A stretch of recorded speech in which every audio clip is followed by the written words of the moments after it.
Hey everybody, this is my review of the Harbor Freight Lathe number 34706.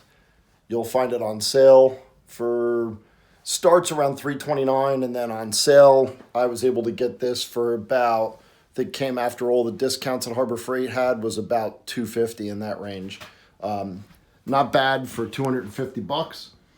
This is the lathe here. You can see the stand, tailstock, chuck, tool rest, the actual head, motor, and then you've got the tool rest guide rail. Okay, so a couple of things that I'm going to touch base on here.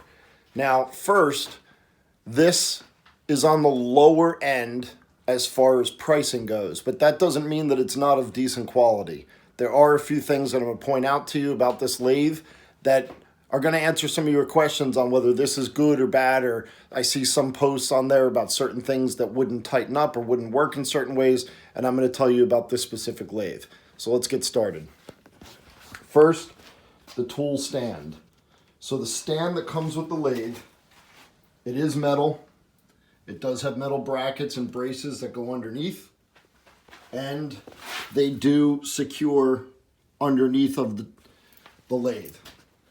I recommend that you put some Loctite on the nuts on the back of each of these. This is a spinning motor. It's going to vibrate, and it will make things loose over time. It comes with washers, but they're not lock washers. I tighten them up nice and tight, put some Loctite on there, good to go. Hopefully we won't have to worry about that again. Next, I'm going to go over the power. So a lot of people have talked about the power that this machine has. This has a 3/4 horsepower motor. It runs off of 120 volt standard plug for everybody's shop, which is good. And here's your spindle speeds. All right, it starts at about 600 and it goes up to about 2400. So that's not too bad for a beginner's lathe as far as being able to turn things slow so they're not flying off at you too bad. And then when you're doing some other work that you need higher speeds on, you've got those higher speeds available with your variable speed adjustment bar right there. So the motor, I'm going to go over the strength of the motor first. The spindle that's here connected to the actual motor and pulleys there's the motor back there. The pulleys are inside this housing. This is your adjustable speed lever. The variable speed lever you pull out, and then you rotate it to change the actual pulleys inside the machine, and then that way you can go from slow up to fast. I've used it in every RPM that this machine has so far, and it's worked flawlessly. Some people complain about a noise. I don't have any noise in mine. If you have noise in yours, you might want to go in and change the belt, or take a look at it to see maybe it's in one direction too far or the other direction. What happens is when you turn this lever to variable speed, there's actually a set of pulleys in here that adjust the belt. That tension or the distance on that belt changes the RPM to the actual spindle from the motor in the back. Now, on-off switch. I like the fact that this on-off switch is directly in front. That stops you from having to reach over the machine in case there's an on-off switch in an area. I don't like to have my arms reach over any of the active spinning areas. It's easy to get to. It's bright red and orange so that you've got the kill switch right there in case anything goes wrong. Your tool guide. So this has been a subject of complaints in a bunch of the posts that I've seen online, and I don't have a complaint about it. It's nice and smooth. My tool rest slides along it without any burrs or obstructions or interference, and I didn't have to sand anything down. I didn't have to change anything with mine. It actually came in great condition, and it's rock solid. Next, the actual tool rest itself. Some of the complaints I've read online are about the handles on the tool rest, including the handles on the tailstock. Yes, they're plastic. Be careful when you're using them at the beginning. I'm sure after repeated use over and over and over, they're going to give in. They're plastic, right? It is what it is. But if you want to change these out, it's not such a hard thing. You can actually put a hex in here. You can use that if you want to, or you can buy a couple extra of these levers. I do have to say that on mine, I got lucky. Some of the models that I'm reading out there that people are saying are coming in plastic, mine actually came in a, almost seems like it's a cast steel or cast aluminum. Next, the levers on the bottom of the tool rest. These levers here and the lever on the back of the tailstock are both solid steel. I hear people complaining that their tool rest has come undone or doesn't tighten, or when you go to tighten this down, it slips and continues around. Underneath of this, you'll see a big nut. You can turn that nut and tighten it. If you tighten that nut up, that actually tightens up the slack that goes into here, and then it doesn't have that slack so that the tool rest won't move. So if you have everything adjusted the right way and you loosen it up, it works perfectly fine, moves back and forth. I've adjusted mine several times, and I put a pretty good amount of pressure on there, and you're not moving that baby. That thing is rock solid. Same thing with the actual tool rest lock and lever, and then you actually have the arm that goes out to the tool rest here. Both of these are rock solid. I tighten them down. They're not moving, not at all. Tailstock is next. So the tailstock has the ability to go into the end of whatever you're making, and then you can actually loosen this up. Then you can actually turn this and extend the tailstock so that you can keep whatever device that you're using or whatever type of wood or project you're working on. You can actually move that forward and keep it nice and tight. You can also replace this. This comes right out, and you can put a drill chuck in here. This is a 2 Morris taper. Morris taper number 2. If you need to get anything to replace this, Morris taper number 2 or MT2. That's the type of devices that you're going to need to go in here.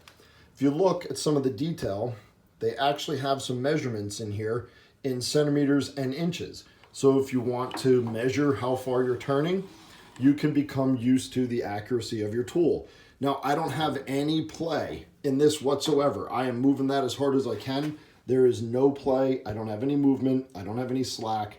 My tailstock is rock solid. When I put this together and I slid the tailstock all the way up to the actual spindle, the tip of my tailstock, and I put this one in the tip of my spindle, these babies lined up exactly perfect when I put this all together, right out of the box. Don't have to worry about that. That has been a cause of problems for some of the units. Maybe somebody got a bad unit here or there. Maybe there was some specs, or maybe the standards were off, but I have to tell you, on my unit, everything is rock solid. Now, as far as using the device, I'm going to go into a few things that I've learned so far.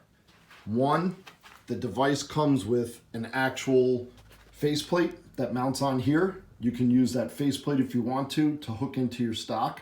I haven't used that yet because I bought the Nova G3 chuck that's connected to a 1 to 8 thread adapter. That's important. If you're going to get the chuck, get the adapter. Then you can also use that adapter for other things, or if you want to move this chuck to another device in the future, you get a bigger, better lathe, then you have that adapter and the chuck separate so you can use it to swap it around. This, to me, was the best investment I've made so far. I'm happy with the Nova G3 chuck. I'm going to go into that in a different review. Now, let's go into the motor and the actual operation. This is the actual headstock. The headstock has a swing that moves around. So if I undo this lever and I pull this pin, I can actually rotate this spindle to have my stock turning out here. Then I have the freedom to have a much larger area to turn larger bowls or plates or whatever it is that you're looking to do. I've only used it so far in its standard position, and it's been phenomenal. I don't have any problems with it at all. This tool rest gets connected over here so that the arm extends out this way, and then you can use your tool rest in front of the actual stock when it's rotating around over here. You can get extensions, you can buy accessories, there's all kinds of stuff out there. They're not made by Central Machinery, but you can find other devices that you can connect to this. In the future, if you want to change, they make different tool rests that have different angles on them, so you can get inside of bowls and on the back side of bowls and all that. So now, as far as the actual motor goes, I did slow the motor down twice, by pushing my tool into the actual carving blank too hard. So yes, 3/4 horsepower motor. That's not a bad number to start with. A lot of the units out there are 1 or 2 horsepower when you get into the more expensive brands, but this one's been fine. I've done several bowls which have turned out to be beautiful. I've turned 2 10-inch by 10-inch by 4-inch thick blocks of wood on this, and it's worked great. As far as excuse me, smaller devices, or smaller blocks of wood, I've actually turned on here a couple of smaller sizes, made a few wood turnings that are about the size of a cup holder. It's been great. I've used the tailstock on smaller pieces of wood in between. I made a snowman, worked perfectly fine. You've got to take your time when you're setting up your blank and your chuck or your faceplate and your tailstock. You got to make sure everything's lined up and do it the right way. If you rush to try to get into this and spin something quick, you're going to have it fly off and it's going to be ruined. Take your time, watch some of the videos on YouTube, and you'll learn how to use this perfectly fine. Now, as far as the motor goes, one of the things that I do see people complaining about is that their motor overheated or they had problems with the dust going into the motor, and I agree. This is the dust that's going into the motor. This is spinning. The motor's right here, kind of a silly placement. Would have been nice if this was facing the other side, but it's not. So what I plan on doing is I'm going to make myself a custom shield that's going to mount here. It's going to be very small out of aluminum, and it's just going to angle down this way. It's just going to give this a little bit more of a diversion so that it doesn't suck all that dust in there. I do have a compressor. I blow that out every couple of times that I use it to keep it nice and clean. Now, as far as the dust goes, I will tell you, anything that you turn in your shop is going to be covered in sawdust and shavings. This thing shoots sawdust and shavings all the way back here to the back wall. It's amazing. It's all over everything. But I just ordered a dust collector, so that's going to be coming in a few days. That'll help me out a lot. Now, as far as the function of the machine, I like the ability to have the variable speed. The variable speed works great. I was able to do larger blocks at a slower speed when I first started off, and then I was able to rotate up to a higher speed to finish them up. And it's nice having the slower and faster speed for when you're sanding and when you're applying your finish materials. I've used mineral oil. I have a couple other new things that I just got. Where are they? I have wood turners finish. I've got salad bowl finish, and I've got feed and wax, which is the wood polish and conditioner. Now, as far as the overall review, I think that this has worked outstanding. I don't have any problems. I haven't had any issues with the chuck, the spindle, the tailstock, or the actual tool rest being loose. I haven't had a problem with the motor overheating. I haven't had a problem with the variable speed. I haven't had a problem with the stand wobbling or moving around. Now, one of the things you probably can't see underneath of my feet of my stand is I put a couple of double-sided carpet tape that's underneath both of those. It helps absorb, or underneath all 4 legs, it helps absorb some of the vibration. That's just a plus that I did. It's not required. I used it for the first bowl. It didn't move at all. So I will tell you that for the Harbor Freight unit, at the price of around $250 to $300, depending on which sale you get, this works great. For new wood turners like myself, and I am brand spanking new at this, this has been awesome. I love using this. I'm completely addicted. Once you start turning, you're going to get that feeling. It's incredible to use this and find out and see what you actually get to make. I didn't have the money to start, and I also wasn't sure how I would enjoy this. So I started out on the lower end with the Harbor Freight model. And at some point in the future, I might find myself getting a bigger, more expensive lathe. But for now, and for my skill level, thumbs up, everybody. Give it a try. If you have any problems, it comes with a warranty. You can get the extended warranty. Bring it back if you don't like it. But for me, I give it thumbs up. I'm super happy with it. I hope everybody else is. Be safe. Have fun turning. Harbor Freight 34706. I give it thumbs up, 5 stars. Works all the way around for me. No problems. Happy turning, everybody.